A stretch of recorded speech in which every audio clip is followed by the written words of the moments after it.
हम आज के बुलेटिन में दिल्ली की प्रमुख खबरों से रूबरू कराने के साथ साथ एमसीडी उपचुनाव के संबंध में अवगत कराएंगे। उपचुनाव का आज प्रचार खत्म हो रहा है। राजनीतिक दलों ने मतदाताओं को अपने पक्ष में मोड़ने के लिए पूरी तैयारी की। ट्रेड फेयर के आखिरी दिन सुबह से ही भारी भीड़ उमड़ पड़ी और पूरे परिसर में रौनक नजर आई। बेहतर प्रदर्शन करने वाले प्रतिभागियों को आईटीपीओ की तरफ से सम्मान दिया जाएगा। अकेले यूपी पवेलियन में 5 करोड़ रुपए से अधिक का कारोबार हुआ, जिसकी पुष्टि एमएसएमई मंत्री ने की। मंत्री ने बताया कि यूपी सरकार ने 25 करोड़ उद्यमियों के लिए 35 सेक्टर पॉलिसी बनाई है। ओडीओपी श्रेणी में नए उद्यम तेजी से जुड़ रहे हैं और राज्य का औद्योगिक विस्तार बढ़ रहा है। स्कूल जाने वाले बच्चों के मानसिक स्वास्थ्य पर एम्स विशेषज्ञों ने गंभीर अध्ययन पेश किया है। अध्ययन में आत्महानि, आत्महत्या की प्रवृत्ति और स्कूलों में धमकी जैसे चिंताजनक व्यवहारों पर चर्चा की गई। विशेषज्ञों का कहना है कि बच्चों में मानसिक दबाव तेजी से बढ़ रहा है। समय पर काउंसलिंग और परिवार संस्थान की संयुक्त भूमिका जरूरत बन गई है। विशेषज्ञों ने मानसिक स्वास्थ्य पर जागरूकता बढ़ाने की अपील भी की है। दिल्ली की हवा बेहद खराब श्रेणी में बनी हुई है और सीपीसीबी के मुताबिक AQI 377 दर्ज हुआ है। कई इलाकों में प्रदूषण स्तर 400 के पार पहुंच गया है, जिससे हालात गंभीर बने हुए हैं। इस बीच प्रदूषण को लेकर राजनीतिक घमासान तेज हो गया है। आप नेताओं ने भाजपा सरकार पर मॉनिटरिंग स्टेशनों के आंकड़ों में फर्जीवाड़े का आरोप लगाया है। उन्होंने अदालत से स्वतः संज्ञान लेने और दोषी अधिकारियों के निलंबन की मांग की है। दिल्ली में बढ़ते प्रदूषण के बीच एयर प्यूरिफायर लोगों के लिए नया सर्वाइवल टूल बन गए हैं। जहरीली हवा ने घरों में एयर प्यूरिफायर को लग्जरी से जरूरत बना दिया है। बदलती जीवनशैली और सेहत पर बढ़ते खतरे के बीच लोग रोजाना नए सुरक्षा उपाय अपना रहे हैं। परिवारों में एयर क्वालिटी को लेकर सजगता बढ़ी है। तकनीक और सेहत अब मिलकर प्रदूषण के खिलाफ ढाल का काम कर रहे हैं। पहाड़ों पर हुई बर्फबारी से उत्तर भारत में ठंड तेजी से बढ़ रही है। आने वाले दिनों में न्यूनतम तापमान 7 डिग्री से नीचे पहुंचने की संभावना जताई गई है। सुबह शाम हल्की धुंध और कोहरे का असर भी बढ़ेगा। दिन में आसमान साफ रहेगा, लेकिन तापमान में धीरे धीरे गिरावट दर्ज होगी। 27 नवंबर से 2 दिसंबर तक ठिठुरन और बढ़ सकती है। दिल्ली सरकार 15 जनवरी तक शहर में 6 नए high tech air quality monitoring station स्थापित करने जा रही है। ये station JNU, IGNOU, Mircha Mahal, Delhi cantt, Commonwealth sports complex और NSUT वेस्ट कैंपस में लगाए जाएंगे।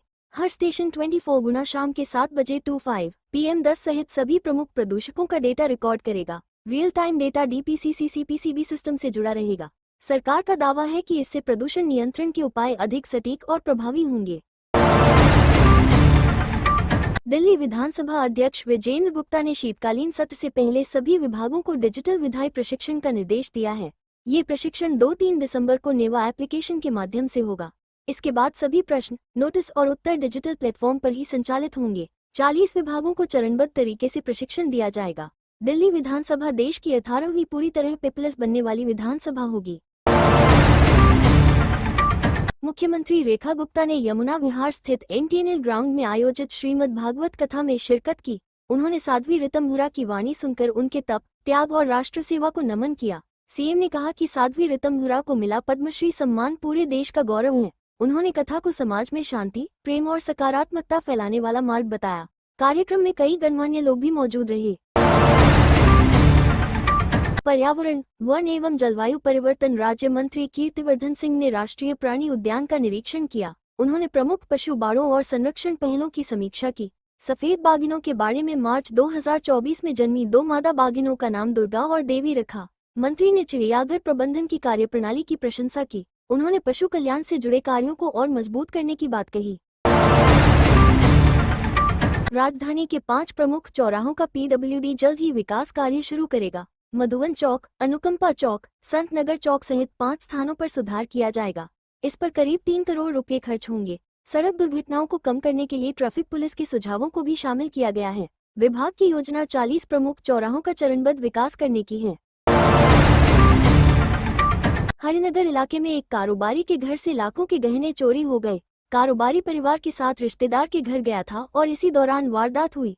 लौटकर आने पर घर का सामान बिखरा मिला और गहने गायब थे। पुलिस ने शिकायत दर्ज कर जांच शुरू कर दी है। प्रारंभिक जांच में पुलिस संदिग्धों की तलाश में जुटी है।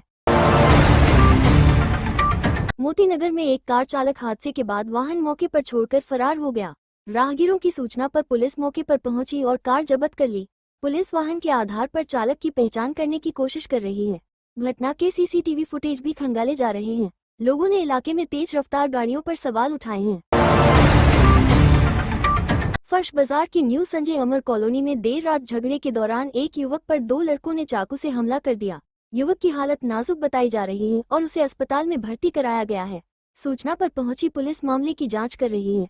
हमलावरों की तलाश में टीम गठित की गई है। स्थानीय लोगों में घटना को लेकर दहशत का माहौल है।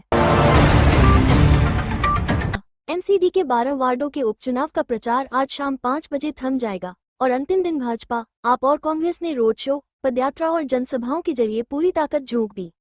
सफाई, पानी, सीवर और भ्रष्टाचार मुख्य चुनावी मुद्दे बने रहे, जबकि चुनाव आयोग ने सख्त निगरानी और आचार संहिता के पालन के निर्देश दिए हैं।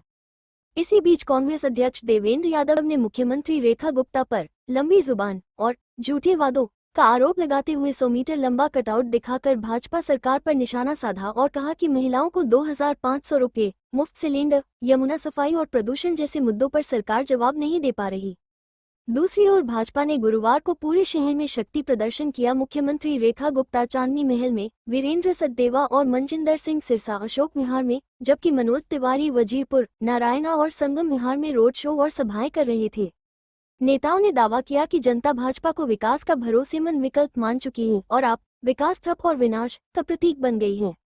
आम आदमी पार्टी ने भी अशोक विहार वार्ड में संजय सिंह के नेतृत्व में तेज प्रचार किया, जिन्होंने भाजपा पर झुग्गियों पर बुलडोजर चलाने का आरोप लगाया और कहा कि अब जनता भाजपा पर राजनीतिक बुलडोजर चलाएगी। संजय सिंह ने कूड़े के पहाड़ पर मुख्यमंत्री के बयान को नौटंकी बताते हुए कहा कि कूड़ा खत्म करने के लिए मंच नहीं, मेहनत और झाड़ू की जरूरत होती है।